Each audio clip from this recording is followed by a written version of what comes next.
अब देश सेना के भरोसे है। सेना के ऊपर खर्च किए जाने वाला धन एक निवेश है और सबसे बड़ा निवेश है। तेजी से आत्मनिर्भरता की ओर बढ़ रहे हैं। हमने जो प्रयास किए अब वह कामयाब हो रहे हैं। अभी तक शायद ये पता नहीं था, लेकिन आज की परिस्थिति कह रही है कि अब सिर्फ और सिर्फ सेना पर ध्यान देना है, मजबूत करना है।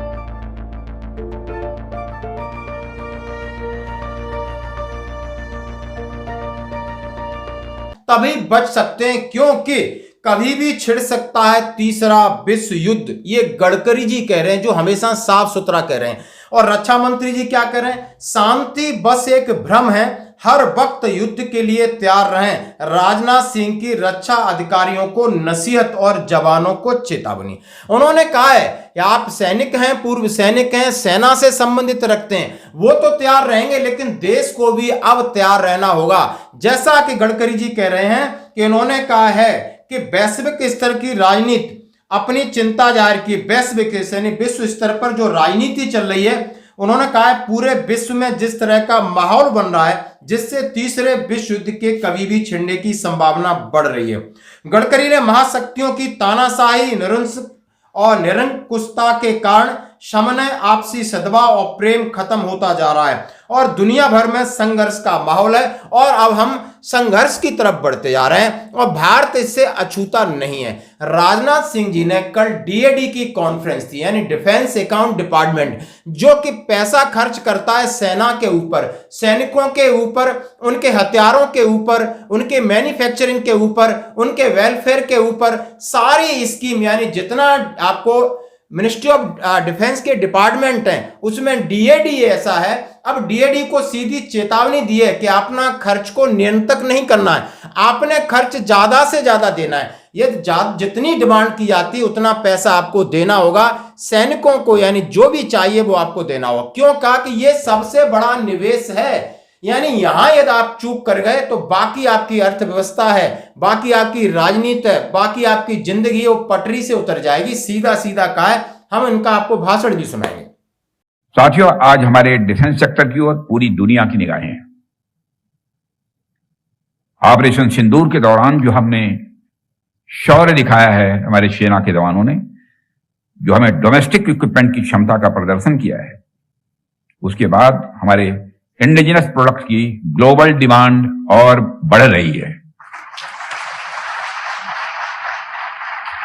अब उन्होंने क्या कहा है? रक्षा मंत्री राजनाथ सिंह ने कहा है कि शांति का समय सिर्फ एक भ्रम है, इसलिए भारत को हर समय युद्ध के लिए तैयार रहना होगा।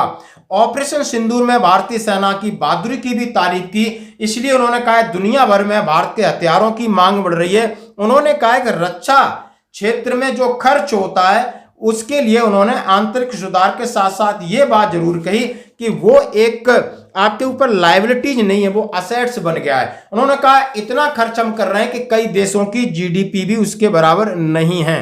उन्होंने सीधा सीधा तमाम तरीके के कहा कि जो डिफेंस एक्सपेंडिचर्स हो रहा है उसमें बदलाव ज्यादा से ज्यादा करेंगे, आत्मनिर्भरता करेंगे, अपना इक्विपमेंट बनाएंगे, अपनी सेना को तैयार करेंगे, हम किसी के भरोसे नहीं रहेंगे। क्योंकि अभी परिस्थिति विश्व की ऐसी कि कोई किसी का सगा नहीं है। यदि कोई आपको टेक्नोलॉजी भी देगा तो पहले ही वो लीक कर देगा, तो इस पर भरोसा नहीं किया जा सकता। यदि देश दुनिया में सबसे जनसंख्या के हिसाब से बड़ा है, यदि आपकी आर्थिक स्थिति भी बढ़ रही है, तो सेना को अब और मजबूत करना होगा। ये अभी आप समझ सकते हो ऑपरेशन सिंदूर के बाद सोचने के तरीके में बहुत बड़ा बदलाव हुआ है। तमाम उन्होंने चीजें कहा कि उन्होंने कहा सेना और सैनिक तो तैयार रहेंगे ही, जैसा कि बिल्कुल सैनिक तैयार रहता है। इसके साथ जैसा स्टार्टिंग में आपको एक वीडियो दिखाया था कि सैनिक किसी भी परिस्थिति में रह सकता है, और जैसा कि आप वीडियो देख सकते हो बर्फ के अंदर सैनिक किस तरह अपनी लाइफ को सर्वाइव तो करता ही करता है, लेकिन देश या हमारे पूरे देश की रक्षा कैसे करता है। यानी उसका खाना देख लीजिए, पीना देख लीजिए, रहना देखिए, सब बर्फ में जकड़ा हुआ है। और बर्फ में जकड़ने के बाद इन परिस्थितियों से वो किस तरह जूझता है, वो उसका एक जिंदगी का हिस्सा है। चाहे वो रेगिस्तान का +50 डिग्री सेंटीग्रेड तापमान हो, चाहे लेह लद्दाख का -50 डिग्री टेम्परेचर हो वो हर एक परिस्थिति में अपने आप को ढाल लेता है और ढालने के बाद मौसम से लड़ता है, लेकिन दुश्मन से भी उसी तरीके से जोश और जज्बे के साथ खड़ा रहता है। ये भी उन्होंने जिक्र किया है और उन्होंने सभी को चेता दिया है कि अब वक्त बदल गया। उन्होंने कहा हर वक्त तैयार रहने की जरूरत। राजनाथ सिंह ने कहा चाहे माहौल कितना भी शांत क्यों न हो,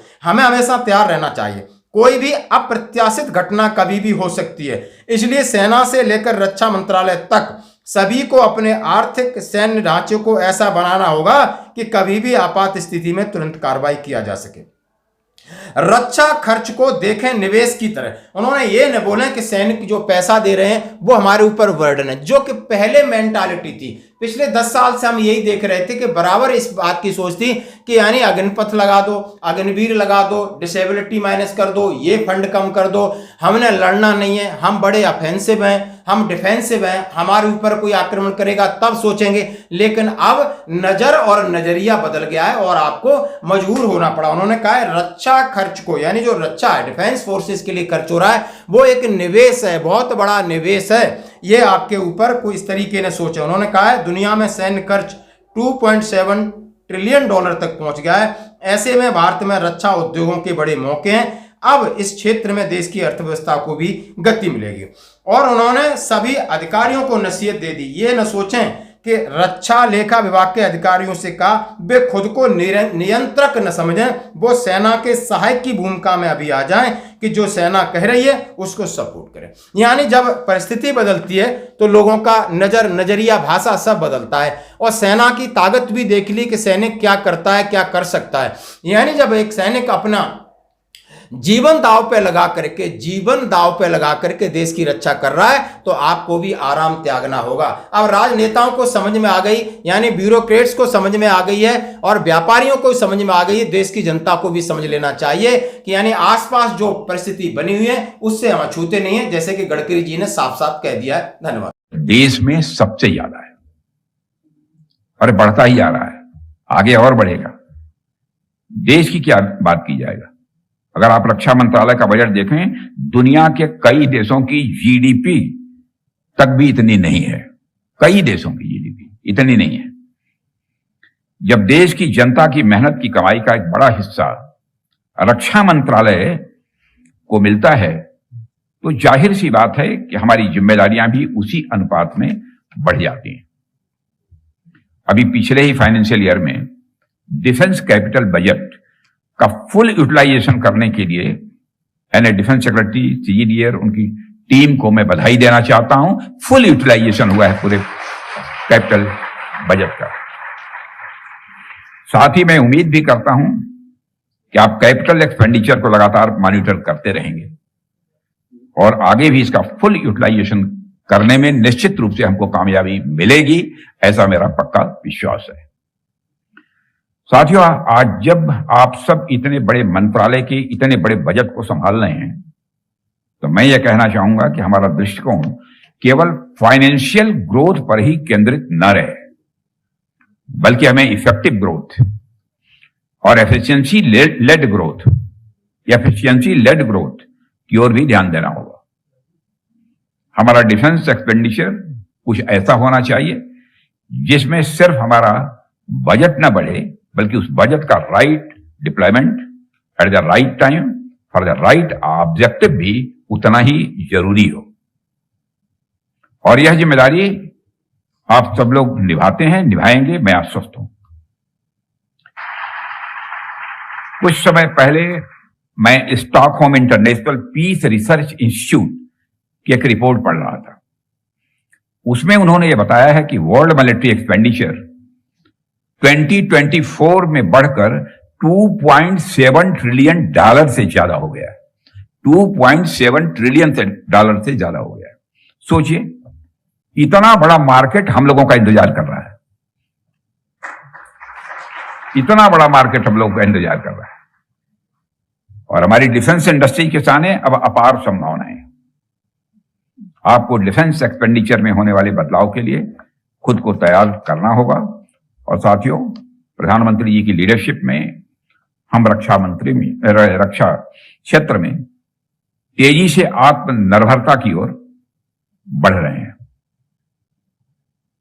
अधिकांश हमारे इक्विपमेंट जो हम एक समय में विदेशों से इंपोर्ट करते थे, आप सबको जानकारी है, वह आज हम खुद अपने देश में ही बना रहे हैं।